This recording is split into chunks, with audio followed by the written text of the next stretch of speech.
Part of the magic of Montreat is the many unique and talented individuals who share and devote their talents to Montreat and our community. Ron Vinson is one of those special individuals. Ron, as most, if not all of you know, is the executive director of the Presbyterian Heritage Center. You may not know that Ron has served as consultant to many museums and special commissions on historical projects, including the Commission on the Bicentennial of the United States Constitution, the National Center for the Study of History, Discovery Place, the Shield Museum of Natural History, and the Gaston County Museum of Art and History, and many more. Ron has guided the progress of Montreat's Presbyterian Heritage Center since it first opened its door 10 or 11 years ago. Under Ron's leadership, the PHC has become a very special place with a very special mission. It's a Christian learning center, a research library for biblical scholarship, an historical repository for Reformed denominations, a museum that brings our faith history alive, and much, much more. Part of the much, much more in the PHC's mission is to preserve Montreat's history. Today, Ron and Nancy Midgett will talk with us about Montreat's early history in the first 20 years, from 1897 to 1917. Joining Ron in today's presentation is another very special Montreater, Nancy Midgett. Nancy is the Presbyterian Heritage Center's senior research historian and has been on the staff for 4 years. Nancy is a professor of history at Eton College, where she had a distinguished career and served as chair of the history department. The PHC has been truly blessed that Nancy has joined its staff for the past 4 years since retiring here. Please join me in welcoming Ron Vinson and Nancy Midgett.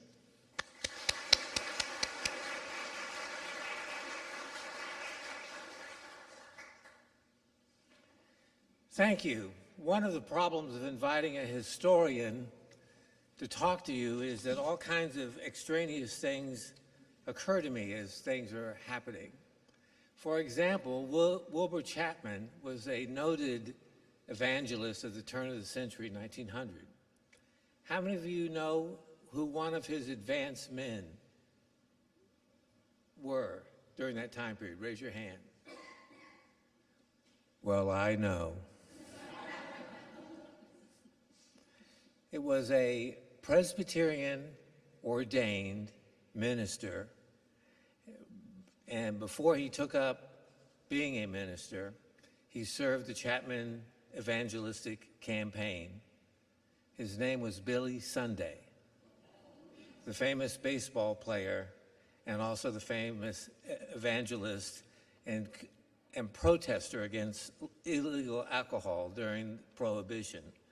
And I think that's one of those interesting things that right here in Montreat, that you have all these connections. And today what we're going to do is talk about some of the connections. And it's sort of looking at glimpses of the first pioneer years, the early years of Montreat. We're not going to do a whole history, and I'll tell you a little bit about that. But before I start, I have two things I want to mention. One of them is we get very interesting material at the Heritage Center constantly, and we'll talk about that a little bit during our presentation. Things are always being turned in, and we got this book the other day that's Dwight L. Moody, and its title is, which made me think and pause, and perhaps you too, Heaven, Where It Is, Its Inhabitants, and How to Get There. Now, as a native son, I thought the answer was Texas. But it turns out that a lot of people think it's Montreat. The only thing I know for certain is that West Virginia is almost heaven.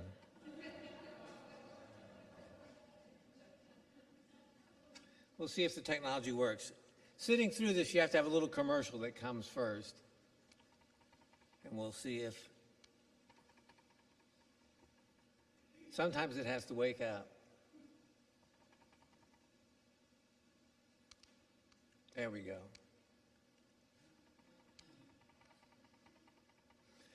The Presbyterian Heritage Center is independent, innovative, and interactive. And that's one of the things we try and do with all of our exhibits.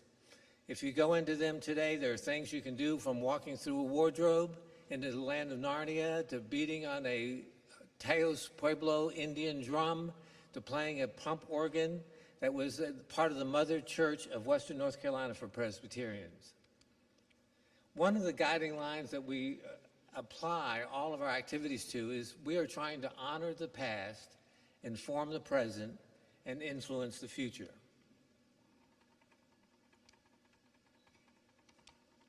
Right now, I'm trying to influence the remote control.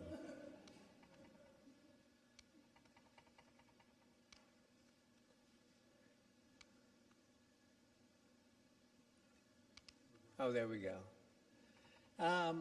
There are several things that we do at the Heritage Center that are visible and invisible. Research is one that is visible, and we want to talk about that a little bit more, but acquisitions and collections are another. Writing and design, and then implementation of those efforts in both writing and acquisition. Next slide. And those efforts basically fall out into several areas. We, of course, do exhibits. We do international and national conferences. We have several coming up I'll talk about briefly. We have education, communications, and information technology. Now, among the exhibits that are currently at the Heritage Center is Native Americans and Presbyterian Missions, a 350-year history. Fantasy and fiction of the Inklings, C.S. Lewis, Tolkien, and Dorothy L. Sayers. Presbyterian civil rights and women's suffrage. Before I go any further, though, I'd like to go back to the Native Americans and Presbyterian exhibit and tell you a little story. One of the things we do is try and keep up to date with what's going on in the world. And in fall of 2019, I just happened to be cruising the internet and noticed that Wes Cowan Auctions was having an auction in Ohio. Now, how many people know the name Wes Cowan? He's part of, try this. He's part of PBS. He was on the Antiques Roadshow, and for a number of years he ran History Detectives, which was a group of historians which would take an item or an object and try and find out its history and then report back, and we always find something interesting. Well, that's sort of what we do with many things. But anyway, at this auction, which was right before the Inklings conference we had with 620 plus people on November the 8th, 9th, and 10th, I think it was, which is burned into my mind, they sold this sign. Now, this sign says, and I don't know if you can read it, but it says Pine Ridge, Presbyterian Indian Mission. That's Pine Ridge, South Dakota. This is circa 1890s. The same time the mission was going on, something happened called the Wounded Knee Massacre a couple miles away. Well, we have a very modest budget because we depend upon contributions from people, and it was out of my price range. But that never stops me. So I called Wes Cowan after a couple weeks had expired and said, Wes, we're going to do an exhibit on Native Americans and Presbyterian missions, a 350-year history from New England to the Pacific Northwest, from the South through the Southwest. I would like to talk to the person who now owns the sign to see if we might be able to borrow it for our exhibit. And the way this normally works is you don't get to talk to the person directly. You have to go through the auctioneer. So he said, well, I'll get a hold of this person, and if she's interested or he's interested, they will call you. About a week later, I get a phone call. It's a woman. Turns out she's a Presbyterian elder at a church in Oklahoma. She said, you called? I said, yes, I would like to borrow this sign. I explained what we're going to do with it and how we would definitely, put the credit up, et cetera, and how it would be a main focal point of the entrance into the exhibit, which it is. She said, I'll loan it to you, but would you like to have it donated? I fell all over myself and said, yes. She said, I'll pay for shipping. I said, yes.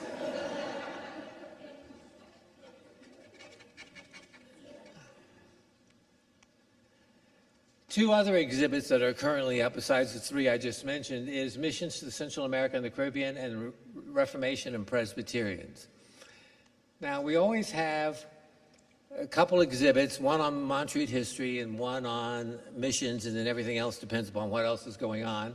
We have two new exhibits that will open later this year in time for fall: Archaeology in the Middle East and Trains, Timber, and Tourists, the Mount Mitchell Railroad. Mount Mitchell Railroad ran from Black Mountain up to just below the summit of Mount Mitchell. It was a logging railroad, although it later did carry some tourists there. And we have pictures from that that'll be up. And we have a group of people working here in Montreat to build a model railroad of the Mount Mitchell Railroad. And it will hopefully be something that will be up during the holiday season in November and December. We're building it modularly so we can store it and bring it out each year, and hopefully it'll be something that the grandparents, parents, the young, and the young at heart might like to participate in, and I fall in the young at heart category.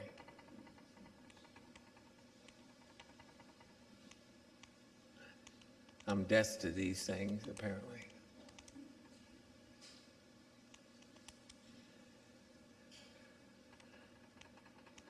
There we go. Now, we have several exhibits coming up in 2022, and one of those listed we've been planning for about 4 or 5 years is the 125th anniversary of the Mountain Retreat. 1897, 125 years makes it 2022. So we've been doing a yeoman effort in going through all of our records and in getting additional information.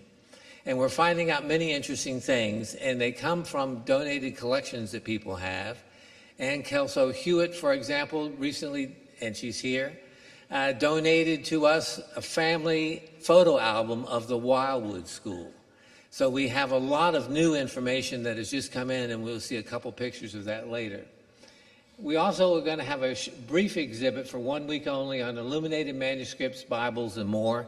That's going to take place during our conference in March of 2022 on From Shakespeare to the Inklings, the Bible's Impact on Creative Imagination. It's our Inklings conference that we're doing after 3 years. And we are going to have a wide variety of materials that the speakers will bring. That includes illustrated manuscripts of the 13th, 14th centuries, Book of Hours that are illustrated, an original 1632 folio of Shakespeare's plays, King James, first edition, first printing, there's only 116 in the world, Coverdale, Great Bible of Henry VIII, Bishop's Bible of Elizabeth, Geneva Bible, etc. So that'll be a short-term exhibit, but it will be while we're having our exhibit. And then we have one on China missions and catastrophes in the first half of the 20th century. Now, the two conferences, and we have materials up here if you want to get them later, is From Shakespeare to the Inklings. And then later in September 22, we're having National Missionary Summit on pandemic and post-pandemic eras. And we have people, we represent all Presbyterian and Reformed church denominations, which is very unusual. Most historical societies and archives only deal with one. And so we will have speakers from EPC, EOC, PCA, USA, probably some others that we're in conversation with. So it really will be a national summit on what is going to happen to missionaries in the 21st century and how can we deal with that, and how are the individual denominations dealing with it.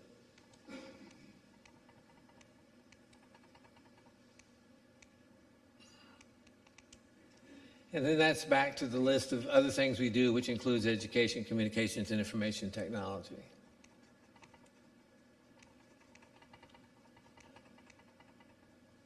Now, the three areas we want to focus on today, there is so much material that we've uncovered and have been working hard to get it organized. We can't give you the history of the first 20 years because it's going to take too long, but the exhibit's coming next year, so you'll have to come and see it. But today we want to look at the founding of Montreat, our Mountain Retreat, the Montreat Graded School, the Wildwood School, and a few other things that people are always interested in, like where was the first general grocery store in Montreat, and what about how did the hotel get built, and et cetera. So we have some interesting things, I think, to talk about. And to start to talk about founding of Montreat history, I'd like to introduce Nancy Midgett.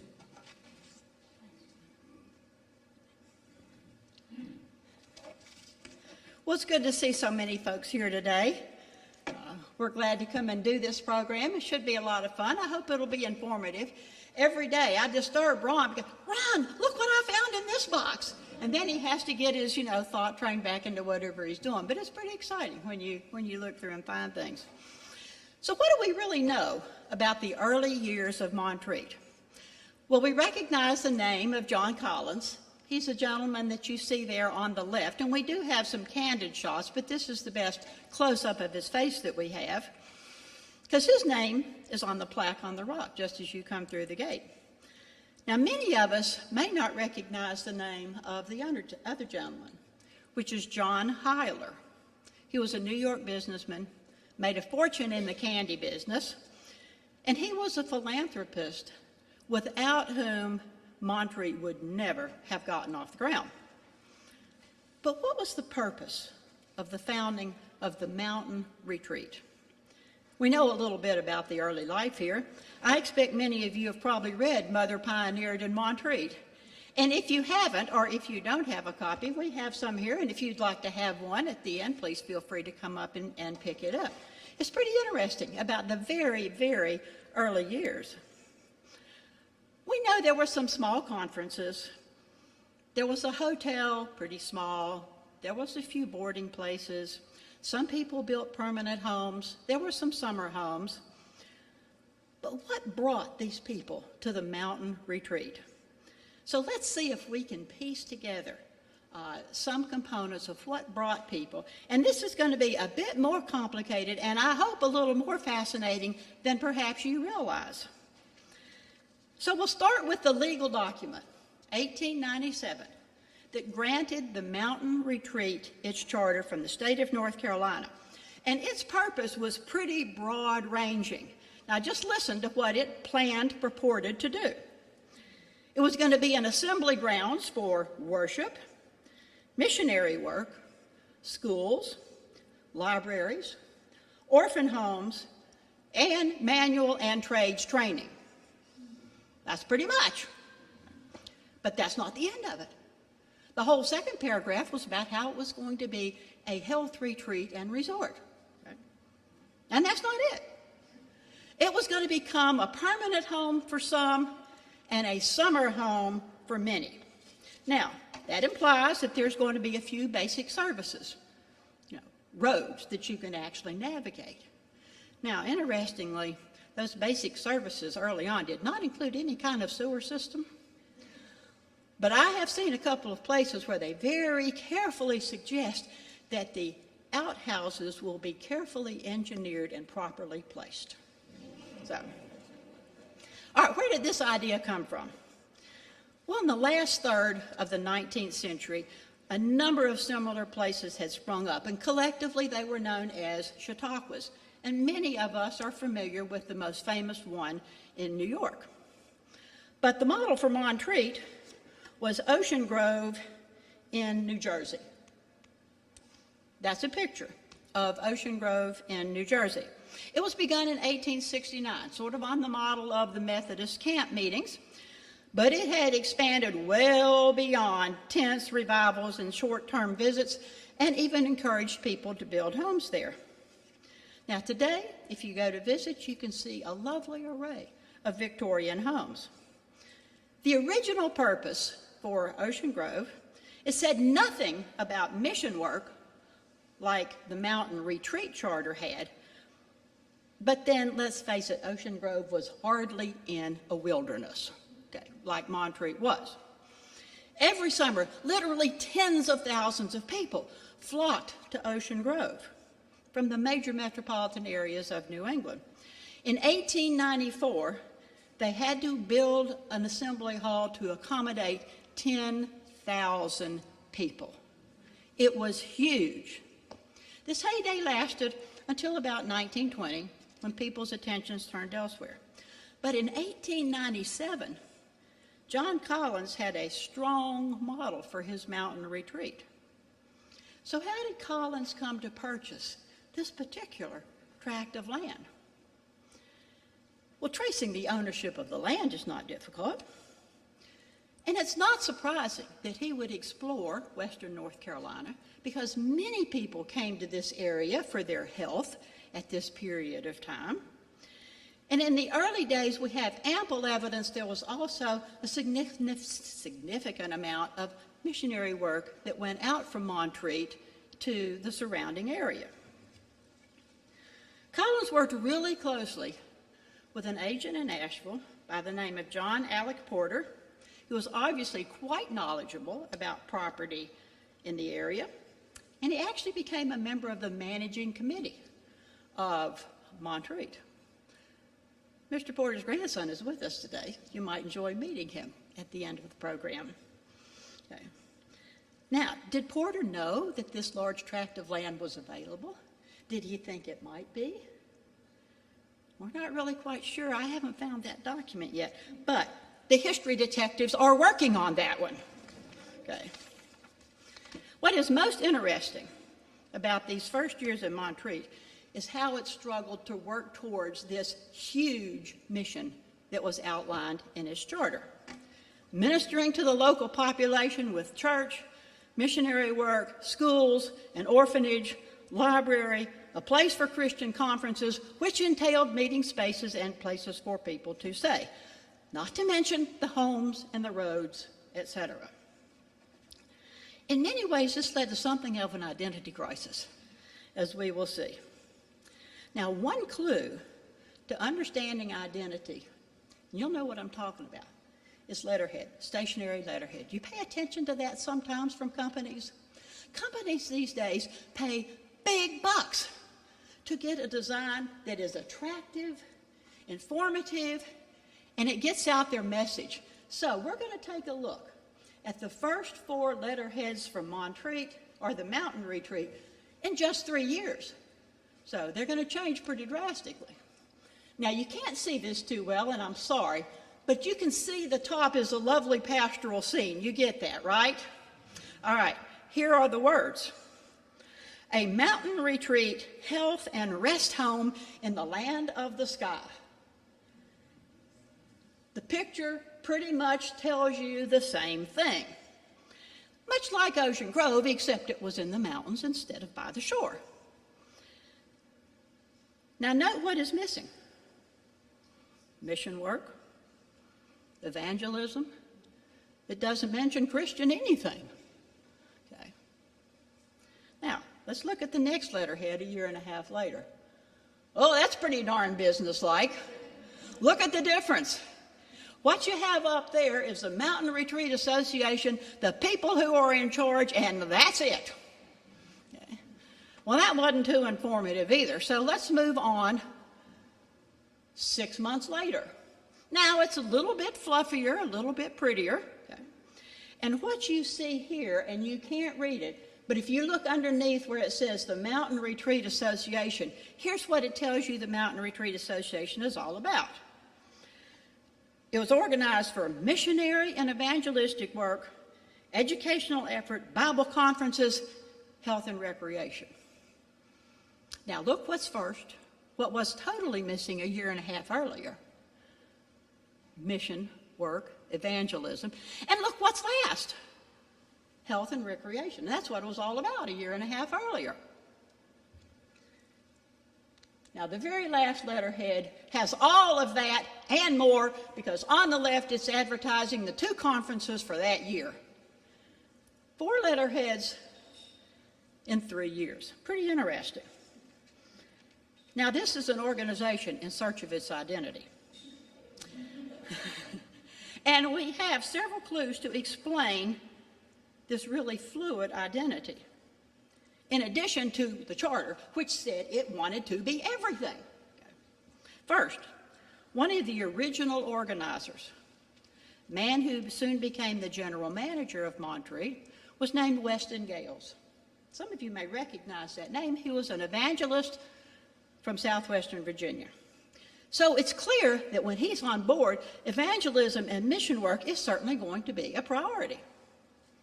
Second, and this might be even more important, there was a letter from a man named H.T. Fisher. He was a banker from Cleveland, Ohio. He sent this letter to Collins in late 1897, praised the concept, praised the location, and he had just visited the location. And he emphasized what he saw as most important, and this is directly from his letter: the evangelistic missionary opportunities among the people who live there. A retreat center was a distant second in his mind, and he never mentioned recreation. Okay. So it was men like this one from whom Collins needed money. I would like for you to help me with this. Oh, is this what you would like to have? Perhaps that's what we will be. Okay. Third, we have a document written by a man who I never heard of before. His name is Arthur O'Leary. I think that's the last name. Ron and I were trying to decipher it. He's written a report of evangelistic work done since April 20th, 1900, dated December 1900. And he outlines the services he had conducted in the surrounding area, the people he had converted, and the number of Bibles he had distributed. Now, this letter isn't addressed to a particular person, but you know what? I bet it went to Weston Gales, the evangelist manager of the mountain retreat. We have yet to uncover, but I'm not giving up yet, how many other Arthur O'Learys Weston Gales might have launched out into the wilderness. Okay. Now, outgoing correspondence also tells a story of flexible identity. It depends upon who's being addressed. We have a letter from Collins addressed to C.N. Crittenden. Does that name ring a bell with anybody? C.N. Crittenden. He was an evangelist and founder of the Crittenden Home for Unwed Mothers. Okay? Asking him for financial support. And he wanted the money to construct a building for religious services, and the tone of this letter is most missionary-like. The building is needed for the development of Christian workers and for evangelistic services to teach the unsaved. Okay. Very clear. Okay. Other requests, much more broadly distributed, focus on the need to raise money for schools and a children's home. And then there was a letter to Mary Dunlap, December 1899.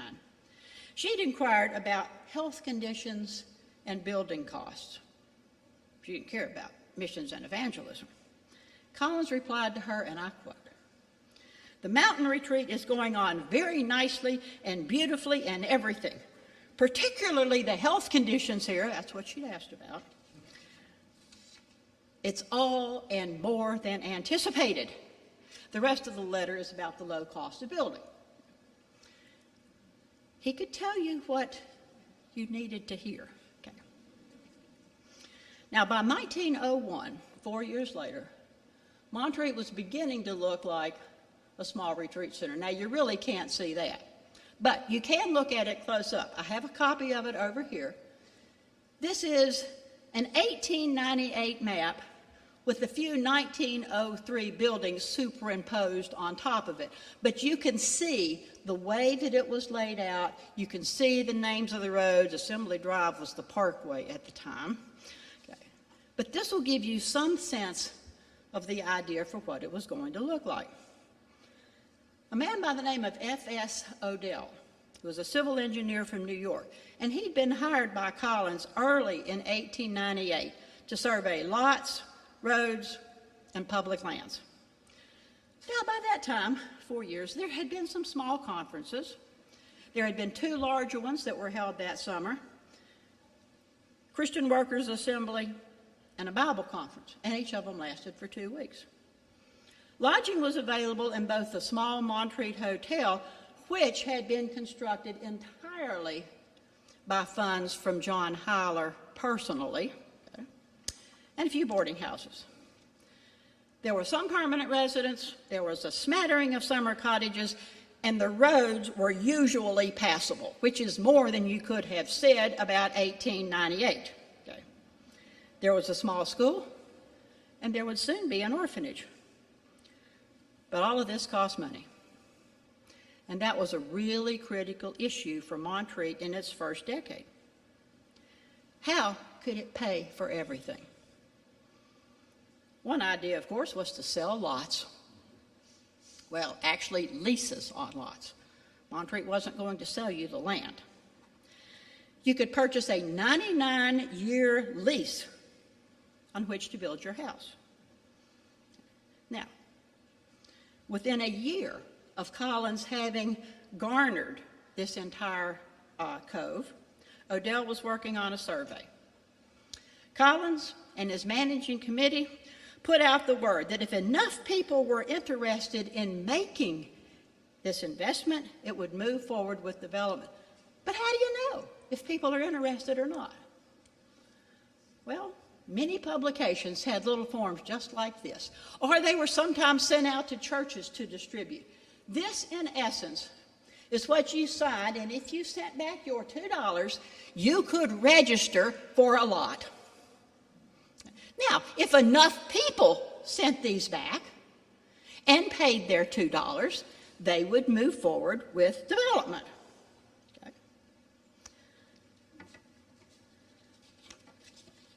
If you wanted a lot, you would then pay $10 right away and $40. In other words, a lot in Montreat was going to cost you $50 plus your $2 registration fee.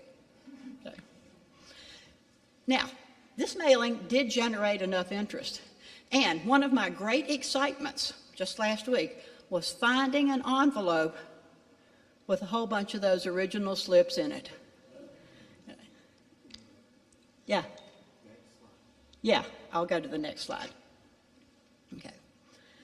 I found an account book that showed a lot of names of people who had actually paid that $2. Okay. I can't be sure that that's every name in there, though. But then how do you decide who gets what lots? Okay. Well, we're going to have a drawing. Okay. If you paid your $2, your name would be written on a little slip of paper. And imagine my enormous excitement last week when I found the envelope with those little slips of paper in it. We got them. I even carefully took 3 of them out to take a picture for you. Okay. All of the names would go in for the drawing. Okay. Of course, the vast majority of people that were interested were nowhere around here to be present for the drawing. Well, you had to choose your lot when your name was drawn. Uh-oh. Had that one figured out. Everybody who registered, they sent them a plat. Showed exactly that map right there without the buildings on it. That's how you could sort of figure out where your lot was. But you still aren't there to choose. Well, the other document up there is what I also have a whole folder of, and that's the proxies. If you lived in New York and you wanted to choose a lot, you could have a proxy who lived down here come and choose your lot for you. It had best be somebody that you trust, because you want a good lot, of course. Everybody wants a good lot. That's what the proxy said. I entrust you to choose a most desirable lot for me. Okay, but what else can you do? Now, some people weren't real happy with this. One wanted a topographical map so they could see, well, am I going to be down in a hole? Am I going to be up on the top? It was just all flat. And if you look closely at this map, you'll see something else. And there was one person who was truly annoyed. There's a bunch of little teeny R's on those lots. You couldn't choose any of the ones that were reserved. And this annoyed person was pretty sure that all the best ones were reserved. And so he writes to Collins, "It's rather disgusting to a man on the outside who stands looking on from afar, feeling that the affairs of this association are going to be handled about the same as those of most business corporations, where the application of a commensurate lubricant would be a very judicious expenditure in the purchase of a lot. Furthermore, he announced that he was going to sell his lots. But most people chose a proxy. They couldn't be present. And we don't have a list of exactly how many lots were distributed, but by autumn of that year, Collins announced that about 260 had been sold. Odell was hired to finish surveying, to manage the property, and to oversee the improvements, and the improvements did include, by the way, some of the outhouses. Okay. Weston Gales was then hired to be the manager. So what's become clear by this time is that John Collins may not be the best manager in the world. Okay. And so it began. Anybody recognize that? Okay. So in January of 1899, Montreat entered into an agreement to have a grocery store. In 1900, the church, that we now know as the community building, was erected. And that is the building more in the background. That's our community building. We actually have a lot of records of what it took to construct that building. A decent hotel was needed. John Hyler used his own money to pay for the hotel. Despite Hyler's generosity, by 1902, Montreat was in serious financial difficulty. Clearly, the sale of lots was not even close to generating the amount of money that was needed. So they came up with another idea, and that was to invite 500 people to be sustaining members, and if you would send $10 a year for 5 years, that could raise $25,000, and that would put us in tall cotton. Those are my expressions, not theirs. Okay. The history detectives are still looking for the evidence of how successful this appeal was, but evidently it wasn't large. The treasurer's report, which covered the period from October 1902 to August 1904, showed a balanced budget of $7,732. But there was one large credit entry to make that budget balance. In that time period alone, Hyler contributed $6,428, which meant that Montreat itself only generated $1,300. You simply can't continue in this way. Now, by this time, John Hyler had succeeded Collins as president of the association. He entered into conversation with J.R. Howerton, pastor of First Presbyterian Church in Charlotte, who had spent a lot of time in Montreat. He'd preached up here. He was friends with Mr. Porter. Together they worked out the process by which what we now know as Montreat could be purchased. Hyler gave Howerton a one-year option, $50,000. The Senate of North Carolina accepted the proposition. Howerton raised the money. The General Assembly approved, and Howerton became the first president of a new era of Montreat. And now Ron's going to tell you a bit more about Porter, Hyler, and other aspects of very early Montreat.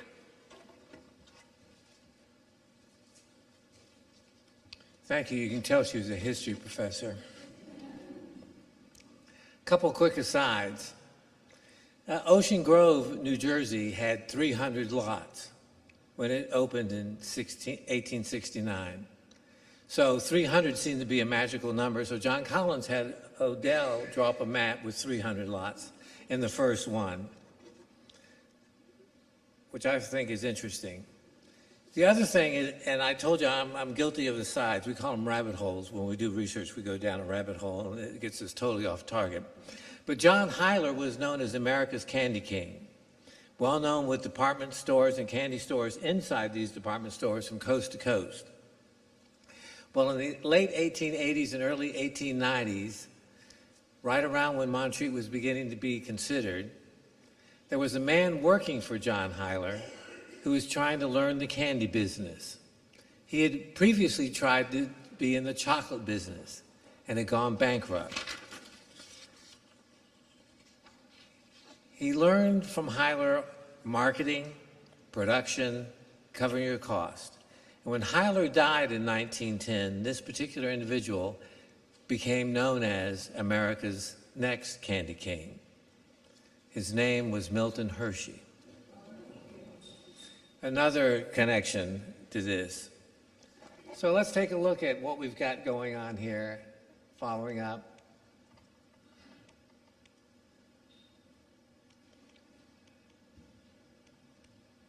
Now it's sensitive. I'm backing up.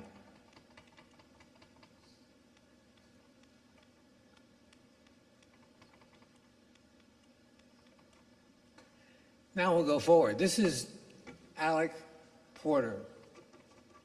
Great picture of him and a scene done by this. And there's two things next to him, or newspaper articles we've uncovered.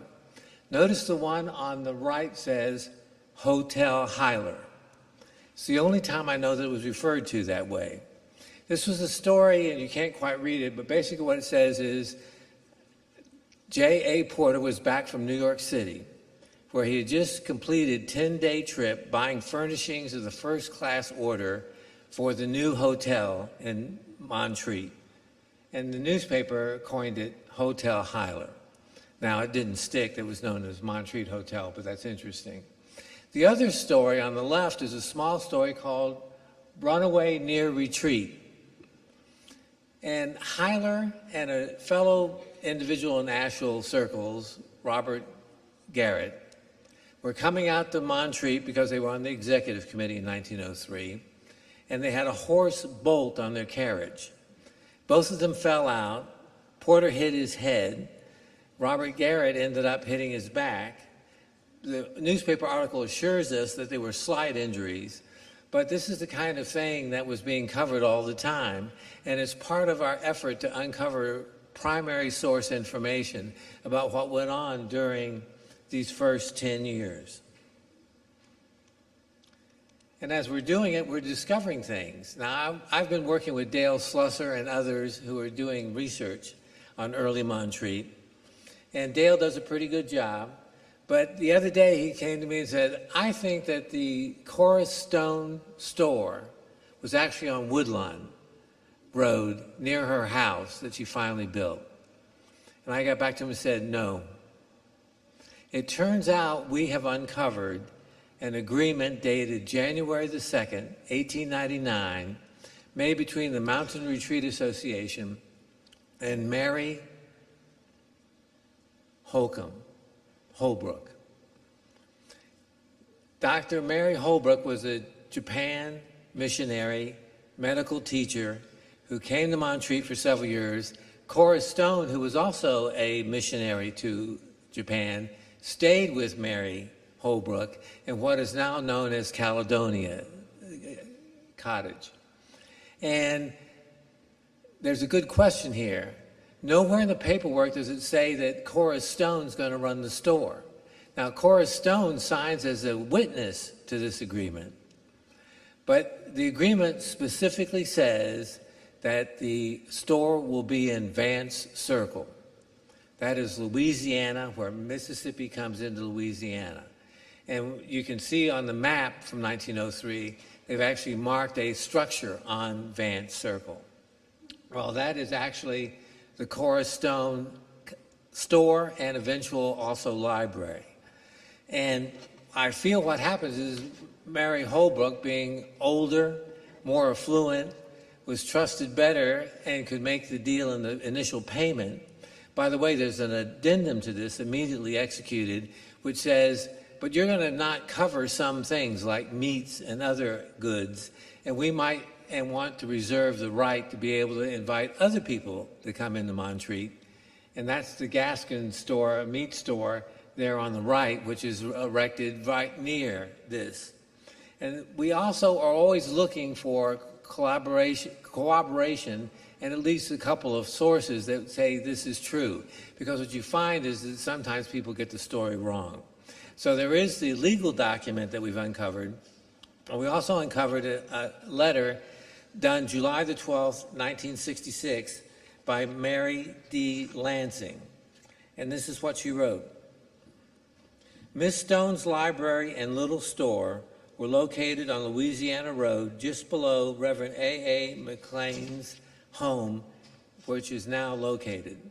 I was Mrs. Stone's first librarian and often attended her store when it was necessary for her to be away for 2 or 3 days.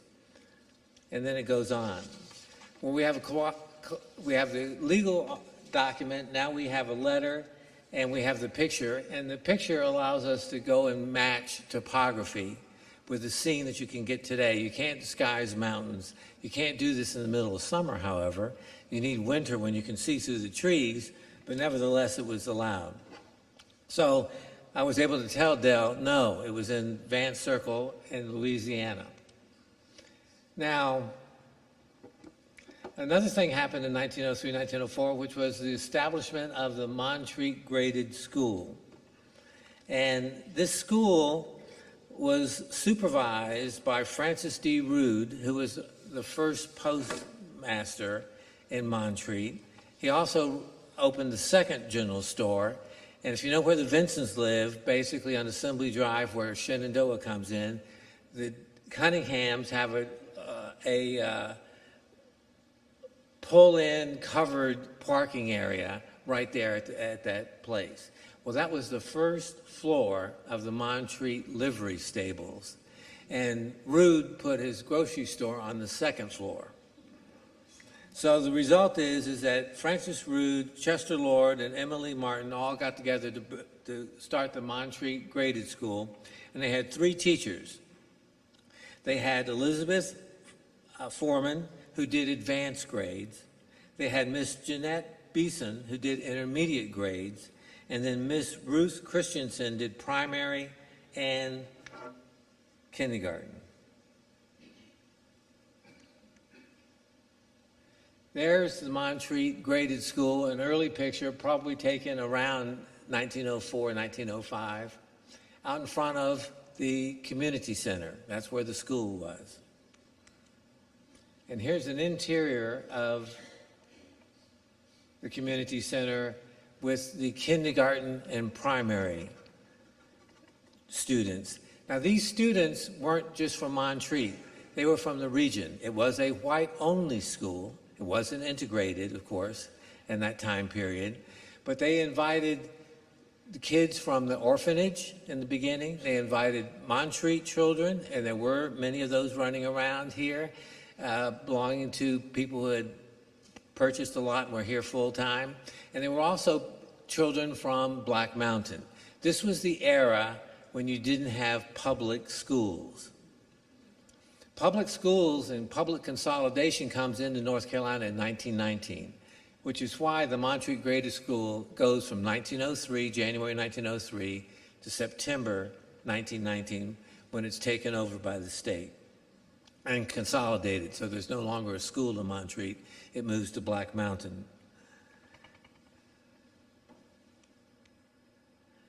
Now, something else that happens in this time period after the school is established is, do you know where Montreat's first museum was? And not even Mary Standard knows. Mrs. Angie Wing owned the 2 lots that included the President's Lodge. And in 1908, the summer of 1908, she developed a missionary museum. And this is what the missionary magazine of the Southern Presbyterian Church basically said. Miss Wing of Macon, Georgia, had fitted up the old president's cottage with foreign curios and on 2 afternoons of every week, visitors were admitted. Marvelous things were to be seen in this house by the side of the road. There were walking sticks, swords, writing utensils, mats, articles of wearing apparel, etc., from countries far away. Sort of sounds like today at the Heritage Center. But that was the first, and it lasted. In this article in the Presbyterian Standard was encouraging other communities and other churches to consider creating a missionary museum. And lo and behold, Montreat, as you know later, when the Richardson building becomes the Way Out building for the training of missionaries, they had little scenic dolls and other kinds of artifacts. Do any of you remember going in and seeing that? There's some hands. And so that is the initial foray into museums in Montreat.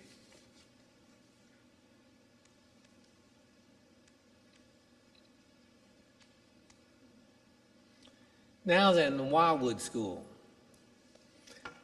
Robert Campbell Anderson always wanted there to be a more advanced school in Montreat, and he began working the Presbyterian synods and others to try and create one. In the meantime, while that was happening, he talked to Miss Mary Miles Jordan, who decided to open the Wildwood School in Montreat. And its prospectus basically said it would teach in the first year English, history, Bible, mathematics, geography, nature studies, Latin, physical training, and music and art. And thanks to Ann Kelso Hewitt, we actually have pictures of teachers and students from the Wildwood School. And this is students at commencement. Now, the Wildwood School basically ran for 2 years, 1915-16 and 1916-17.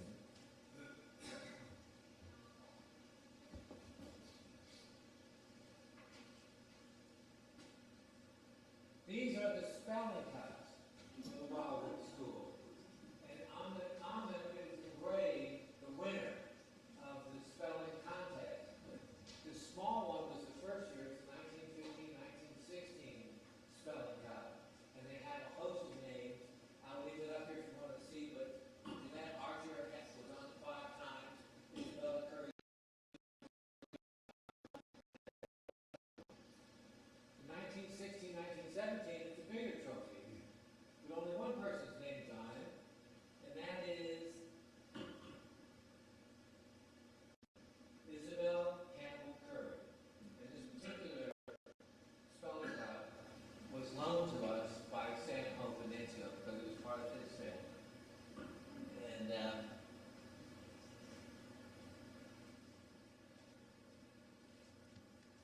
the Wildwood School was doomed because in October, and basically in the summer of 1916, the General Assembly approved a school being created in Montreat, and that launched the Montreat Normal School. And when the Montreat Normal School came out, and there's 4 teachers of the Wildwood School, and they're identified in the bottom of the image. And there's the Wildwood School at probably a commencement exercise in front of the Hotel Montreat.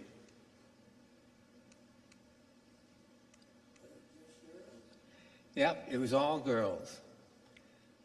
Now that's a picture of Robert Campbell Anderson that you probably may not remember seeing. This is Anderson in 1907. We're used to seeing pictures of him as an elderly person that was taken much later in life, but that's the prospectus for the Montreat Normal School. And as that came to be, basically it was just not feasible to have 2 girls' schools in the same small community.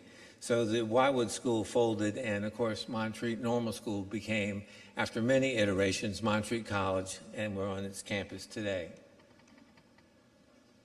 Now, real quickly, we want to leave a little bit of time for questions and answers. So I'm going to wrap up here. We're talking about, this is the 1898 map and of Montreat with lots. And there are certain lots and things that aren't there. The little squares are structures.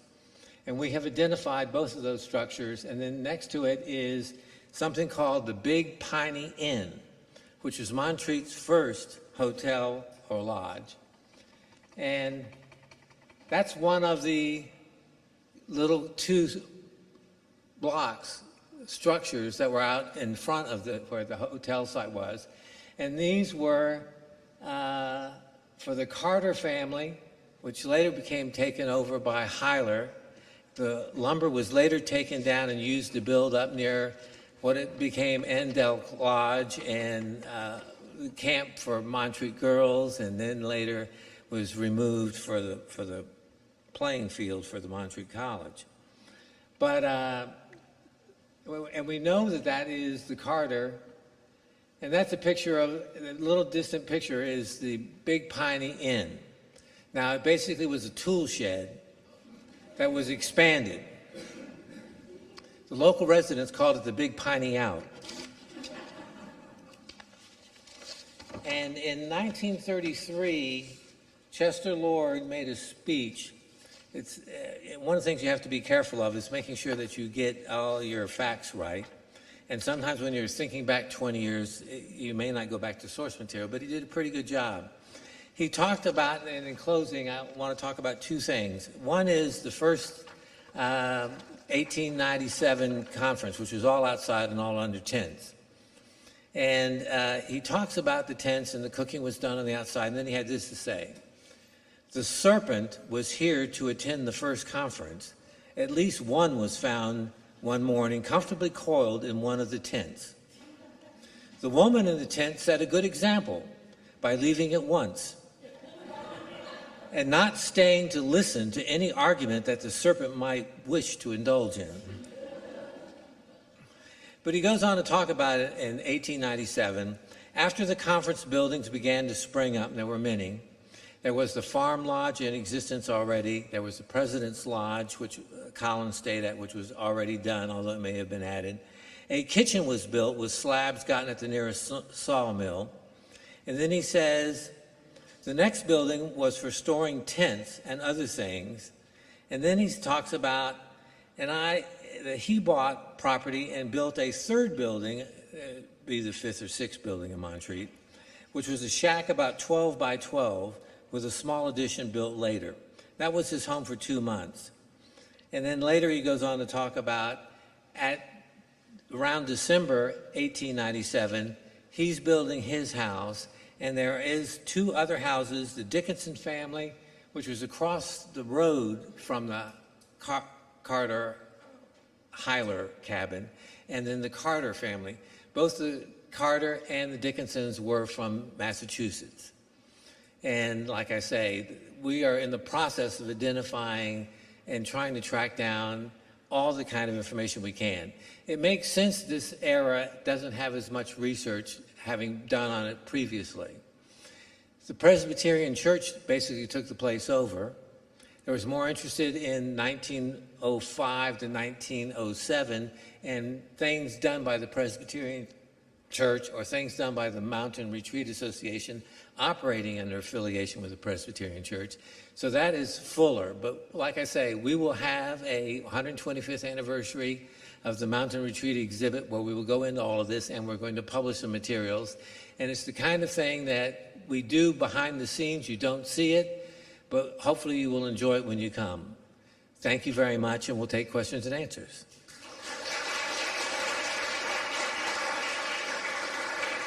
We don't have time for a lot because I don't want to interfere with you getting to refreshments. Me neither. Does anybody have a question?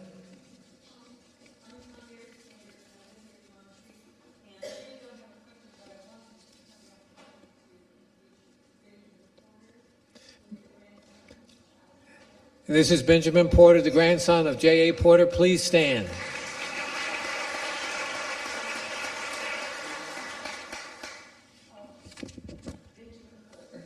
Grandson of Alex Porter, and also the nephew of one of the Hyler's sons married his aunt.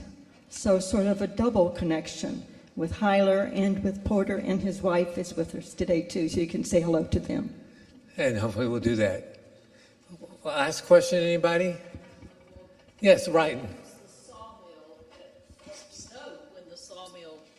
When the sawmill was put where the dam is now, because of course there was no lake. Yeah, it was in the parking lot of Anderson Auditorium, and basically they started putting it in, we believe, around 1898, 1899.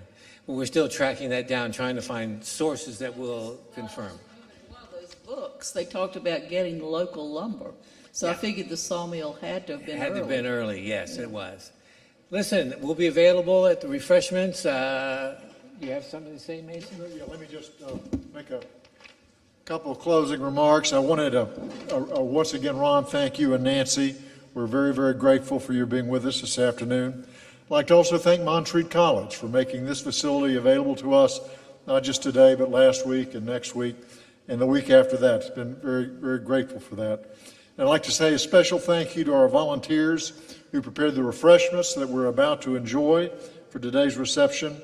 In honor of the Presbyterian Heritage Center's program today, our volunteers have used recipes that you might have found between 1897 and 1917, so they're very special. And I hope all of you will join us in Fellowship Hall just down the hall in just a few minutes. Thanks all of you for coming today. Yes, I see a hand in the back.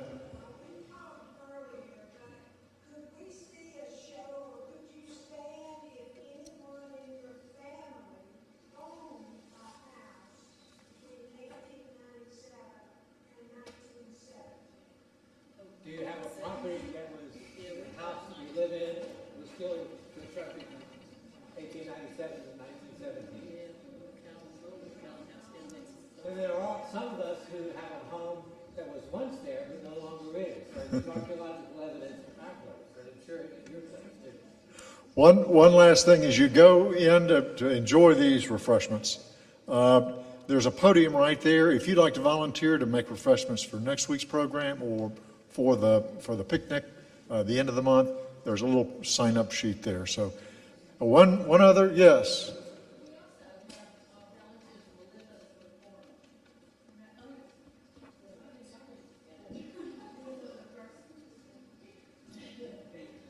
Thank you for being with us today. Thank you all, and we'll see everybody in the fellowship hall for refreshments. Pick up an English brochure or Mother Pioneer to Montreat. It's one of the few times that Scott Presbyterian will offer something for free.